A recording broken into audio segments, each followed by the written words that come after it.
Okay, so I'm going to start very quickly because I can see that we're a bit over time. So I'm the founder and CEO of Knapnok Games. We're based in Copenhagen. I have no idea if anybody actually knows what Knapnok has done, like, I mean, besides. Okay, so we are kind of known quite a bit in the very indie community that kind of celebrates new type of gameplay or like innovative kind of games, because we are pretty particular in what we do. And I kind of want to tell you all about it. So what we think we're doing something cool with multiplayer and like innovative controls or new controls. And we're kind of proud of it, and it's kind of a big part of our strategy of why we're doing this. So this is kind of a funny picture of my team. We're core team is around 9 right now, but we are currently 13 people in the office. So we started almost like 5 years ago as we're newly graduated. And as a newly graduated students with a lot of ideas, a lot of you think you have a lot of skills, of course, because you've been developing games in school or in free time or whatever. So we had like a lot of ambitions, and we wanted to start a company, which is good. It's crisis time, like you have no idea if you can actually get into the game industry if you don't do it yourself. But what we did smart back then, that kind of I can see it paying off right now, is that we thought a little bit more about what kind of games we want to do, because it's kind of important. Like, we knew that as a new team, we probably don't want to compete with people that are very good at what they're doing. Like, you don't want to just make a better shooter or a better platformer. Like, there's people that are doing this for many years, and when you don't have like a genre or like a type of a game you've been doing before, you really want to get into something new and something that you can contribute to, that like older or like more skilled developers that have been working in the game industry for a while, like cannot maybe deliver, or they're comfortable where they are. So we've really been thinking a lot about how can, it's like 2006, the V came out, mobile phones, touch screens, like all these new devices came up. And it was like a very interesting time to start thinking like, okay, how do you make games with these new devices and new input devices? It's a bit different than the standard controller and the keyboard and mouse. So we kind of decided to already back then to focus and become an expert in delivering experience from new interfaces and new input devices. But then we also kind of had like a secondary statement, which is like, we want to make games for social context that makes the players the center of attention rather than the TV screen. So it's like motion controls is particularly, or like the touch screens, like small screens, right? So it's not a lot about, or like you don't have to anymore look at the screen that actually have a lot of action in front of like the TV, or you can like do stuff with devices without necessarily looking at the screen. So we really focused on that a lot. But it's a tough challenge, because it's like, there was, some games started coming up for like the Wii Sports, and I think I have, yeah. So like, we really like want to look at what is out there, but also just think out of the box. And as a new team, that's kind of cool, but you just need to prototype a lot. But then we set up some design principles. So it's what I'm saying. This happened like after a year of being a company. It doesn't just happen naturally that you understand who you are and what you want to do. But we set some design principles that also helped into like define yourself, and every new game that comes up should kind of follow these principles, so you have a red thread in your production. So one of them was like, embrace the affordances and constraints of the hardware and controllers and use them actively. It's like, you really want to design a game for that particular controller, for that particular platform. You don't want to design something, if you're really, really working with the new controllers, you don't want to design something that automatically will be like a Kinect game and a Move, like PlayStation Move game and a Wii remote game. It doesn't work like that. These are different technologies. So it's like, you have to take one at a time. It's possible to port it to other platforms, but it's not necessarily like, always very straightforward. Then we were again, the social context, the whole multiplayer, which I'm gonna pay a bit attention as well. We always look at the social context and how people behave when playing. I'll tell you a bit more about it. And then we have this whole strategy of jam it, like prototype it quickly, see if it's fun. Sometimes ideas sound very cool, you know, when you write it down or when you imagine it, but it's not necessarily the same when you do it. So a lot of times we did like body storming, where you kind of take a picture, take a video of imagining the game, how you play it, and then kind of make it from there. But most important is get on it, do something fast, and see if you like it. So at that time we looked at all these games. Maybe you remember them, SingStar, like I don't know, Guitar Hero. And the thing is that we were analyzing them because they were using these kind of new controllers, and we were trying to understand, the play setting. And all of these were really focused on the screen, and everybody is staring at the screen, which is kind of sad because there's a lot of funny, usually movements that people do or things are happening that are not on the screen, but we are just still always fixated on the screen. So we were trying to be innovative and maybe change a little bit something about that. And yeah. So we made a lot of games, and of course a lot of it failed. And I have a timeline here, which is like every year we did at least one big title, and some of them are actually commercial games, some of them not. For example, the first one, Troll, was for the Wii. Didn't happen. It was hard to publish it ourselves. But then we did a small project, a very tiny project. So the focus was very, very important. Like, don't make a year-to-year production from the beginning when you don't know much about the area even yourself. So Button was a successful game. We got an IGF and other game festivals, and it was like a 2-3 day project, and then polishing for a month or something like that, and like really to make it really good. And every year you step up a little bit. Like you're not stuck with making like a 1 month project. You move on, but you also have to balance out like how much like of your time / money you put in, and how much you can get back, because you're making very innovative games that are like not necessarily ready, like the market is not ready for, but you're hoping if these interfaces stay, then you're hoping that in the future there will be a better market for it. So the thing is that was what we were thinking, and it's somehow actually paying off, because you're learning more and you learn how to make better, like still original kind of gameplay interaction design focused games, but you learn how to make them more commercial over time as well. But you start often like crazy, like this is like setting some of the like cool prototypes that are more like installations, but not really commercial projects that are looking like this or like this, right? So it's like it's super fun to look at and watch people play, but to get to this state of play, you often you have to. It's like you don't play games like this today. Like you don't buy a console game that plays like this. You're not used to this. So you often, on the internet, people will comment to this like, this is not a game, right? This is stupid. But basically the idea is like, it is for everybody. You don't have to have any knowledge about playing a game before to play something like this. And I'm not gonna go into what this game is about, but I'll tell you a little bit about Button, because I mentioned it. It's a super simple game. Where like it tells you to go away from here. You will see like it's 4 buttons, 4 players, but you can have an Xbox controller, you can have a keyboard, whatever. Everybody has 1 button, and the game tells you to step away from the screen. Several steps, gives you a small challenge, like lie down on the floor. 3, 2, 1, go. And when it says go, you run to the controller and gives you like a losing or a winning condition, what you should do with your own button or unpick this button. So it becomes often a brawl, because it's like fight for the buttons, who's going to press first like 5 times or something like that. I have a little video, I'll show it.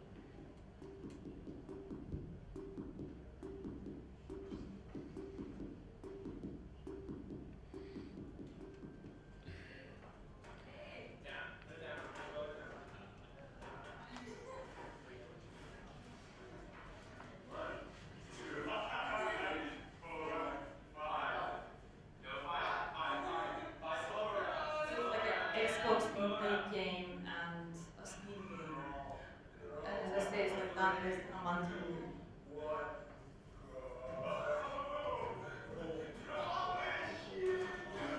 And you can have any single person on this planet play this game. It's just so simple.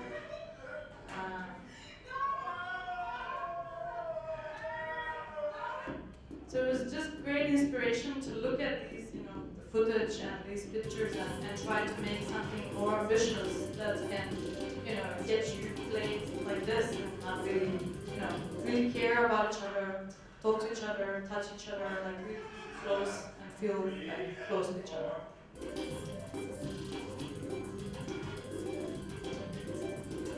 Okay, I'm gonna move on. So I'm gonna speed up a little bit and then I'm gonna take questions.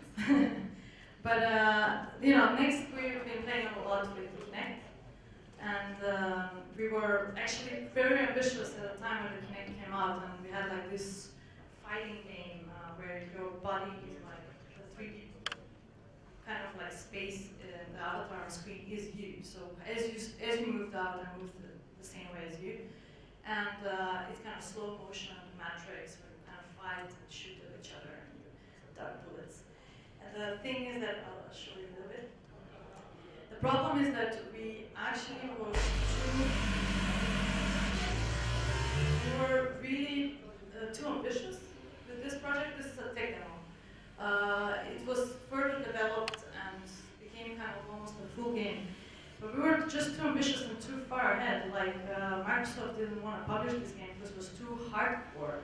Because Kinect is for casual player. So there was a very strong opinion of what the Kinect is about, which it was a big failure because I still think,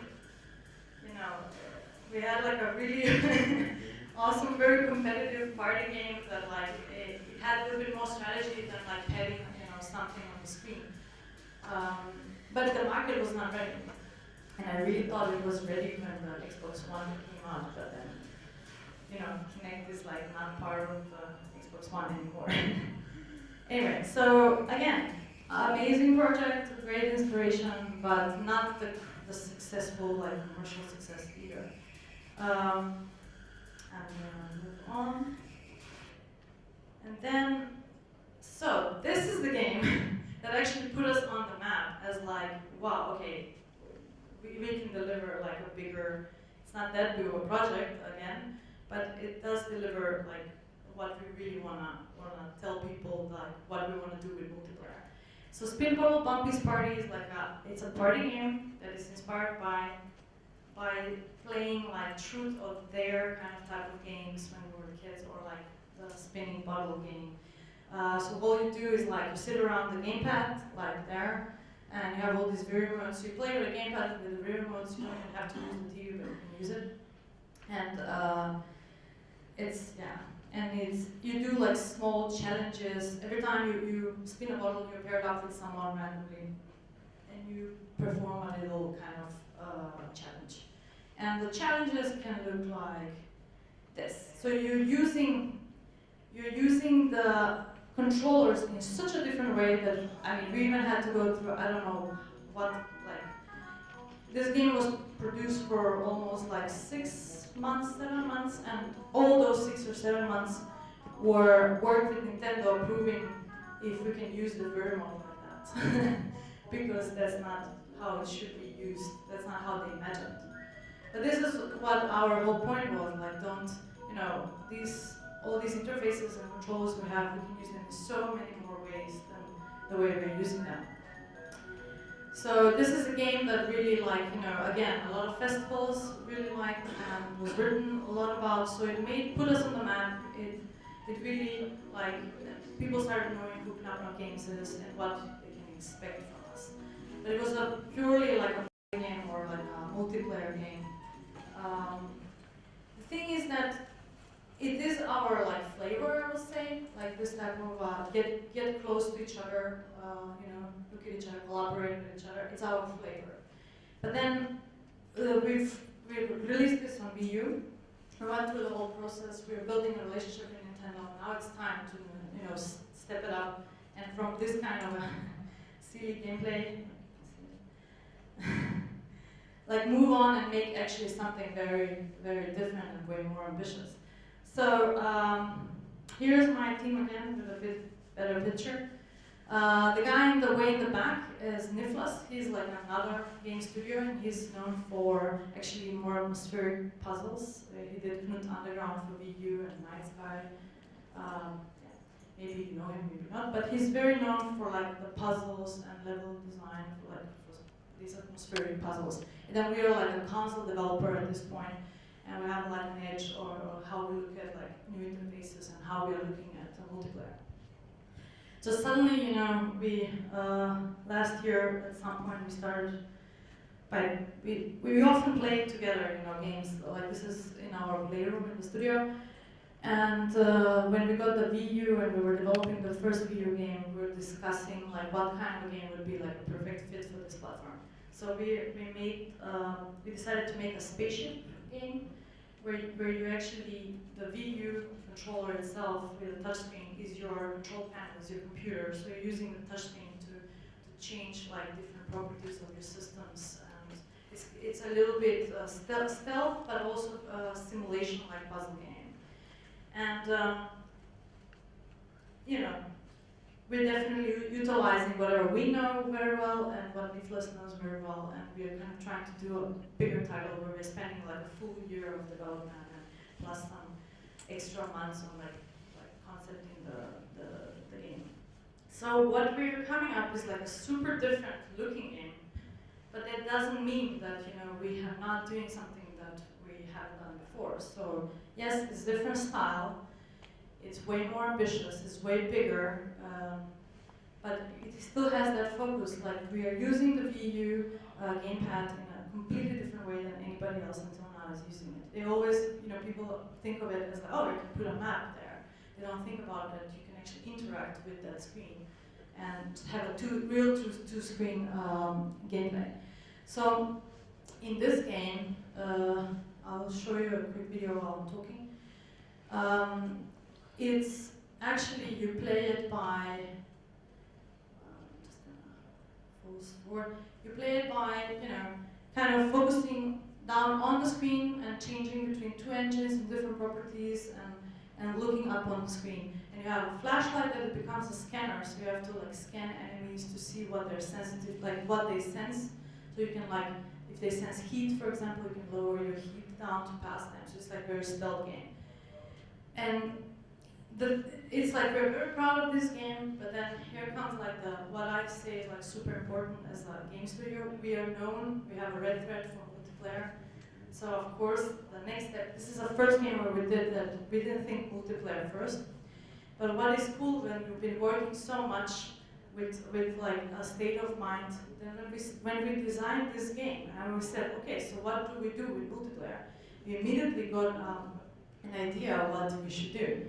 And we are doing a zero-budget multiplayer where we add controllers, because we know controllers well, we explore controllers well, so we just divide the controllers. So one will take a flashlight, the other one will move the spaceship, the third one will do the computer. And so we have like a up to 3-player, like for free multiplayer mode. And it works really cool. I will show you this is kind of my last thing before we get some screenshots. It's like very many different worlds. It's a huge game. Here's like 2 people playing together. So it can take like any input, like it can take you know, the Pro controller, it can take like the View remote, and of course you always need the gamepad. And okay, I will show you for a moment a little bit of. I was showcasing this at the Nintendo Treehouse event at E3, and I was playing with another person. You will see what kind of a space theme-like becomes the experience. You really have to talk to each other to go through levels together. So I think I'm the computer and the other guys are moving the spaceship. So now you can hear. I feel super not powerful. Should I pick this up? Oh yeah. So here how important it is to talk to each other and listen to each other. Unfortunately, now you cannot lift it. Yeah, too. Yeah, that's not So happening. I can close the heat vents on the spaceship, and I can give you like a powerful engine. Okay. So you can actually pick this, but we have a limited amount of time. We can do it now. How about the heat? We have a limited amount of time. Okay. Okay. I'm the only one that knows how much time we have. He doesn't. Go up. I think you Is should that go fine? up. Oh no, don't go that way. No, it's all good. No, it's okay. You're gonna release the heat after us.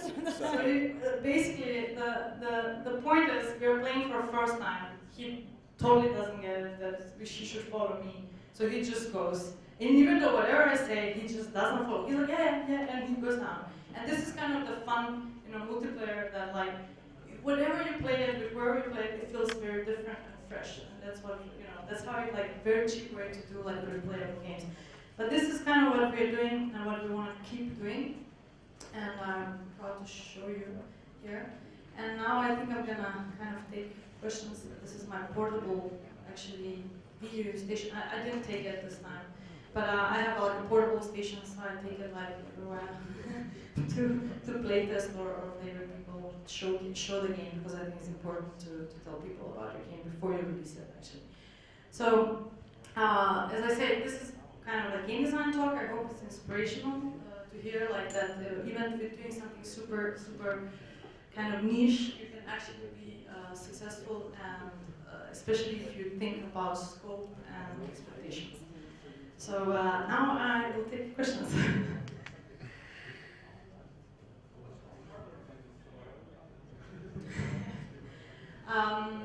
Yeah, there's a lot of when we were doing Spin the Bottle, One Piece Party, there was a lot of pheromones flying around. I have to tell you that pheromones are stronger than they look like.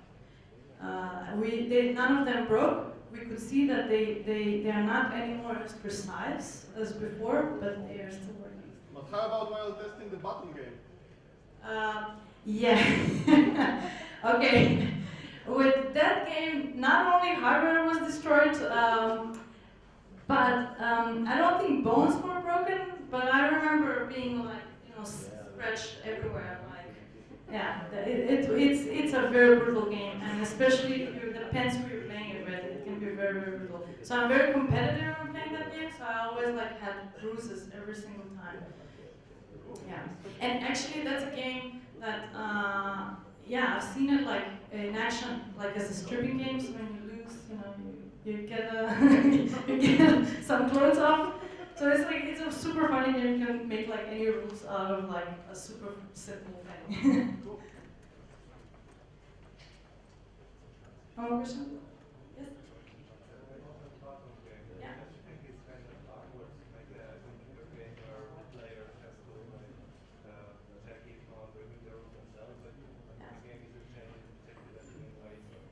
Yeah, and that's actually a very good point. It's even though it feels backwards, is the best thing you can do, because once you give that freedom to players, the dynamics in the room are super interesting. Because somehow we all know how to roleplay, and we really love to roleplay, even though without knowing it, sometimes you say, no, I don't want to do that. But what I've seen is that even totally unexperienced players or very experienced players, they love to set rules. So there's always a fight of like, who knows better, like what happened in the scene or in the room. So it's usually, what I would say is like, it actually adds up a lot more value than taking out. But there's one drawback, and that's in the beginning of the game. Often it takes people a little bit of time to get into that kind of a play state. So if you don't have a person that is already really like into this and knows the game and it's kind of like experienced, tried it at least once or something like that. If everybody is just a beginner, then it takes a little bit of time to get there to like really set the rules. Like someone would get up and be like, I'm kind of a moderator.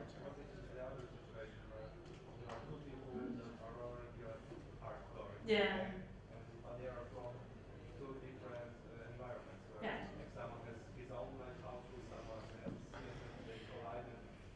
So actually, because of its physicality and not having kind of points, like the game doesn't have points, I think that actually never happens. It becomes a pure like fun and pure like if it's for example if it's a mixed genders playing, it becomes way more.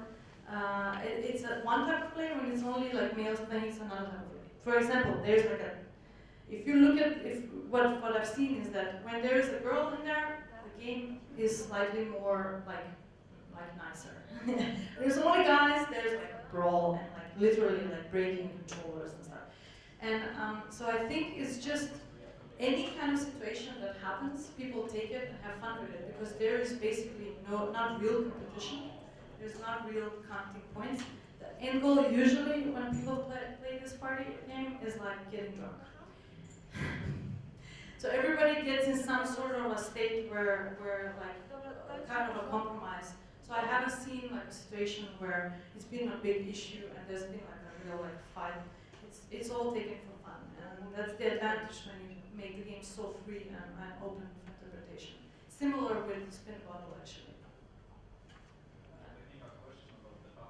Yeah. That side spots? Like, yeah. Interestingly enough, usually yes, it felt like it. Except that what is also again fun about this game is that you play a lot of rounds, or you set up a lot of rounds usually. So once you get that, then it becomes the opposite. Everybody like turns towards that person and makes that person lose. So it's actually fun that like there is this balance a little bit, because there's always like players realize things and start like picking the one that wins the most. So again, just because there's no end goal of like a pure winner, so it just becomes pure fun, and balancing the game doesn't make any sense. Like for example, the size of who you are and how big you are and how strong you are is very important in this game, and it's not something you can balance, or I guess you could try, but there's no point in that, because what happens usually is like everybody will go for the big guy and try to like, make him lose. That's what usually happens.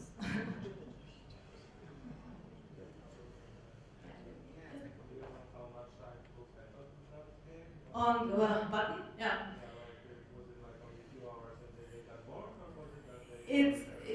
Spin bottle is the same as button. It's like an evening of usually I would say an hour passes very quickly, but maybe after an hour or so you're tired.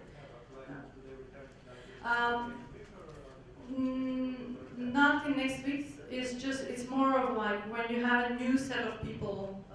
So what we often see is that not necessarily people don't report necessarily when they come back, but what I can imagine or what I know from people that I know closer, they pull it out as a party game when they have a new set of kind of friends or something like that. But it is like often for many people is a one-time thing because they go somewhere and they play it because a friend has it. But if you're a little bit more interested, then you get it and you show it. So it's a word of mouth kind of type of games where the promotion is less important than the promotion of players to other players. So that's what I see. Our sales are not like huge. Yeah. Okay, no problem. Yeah. So sales are like constant. And next speakers are sitting over here. You can go up.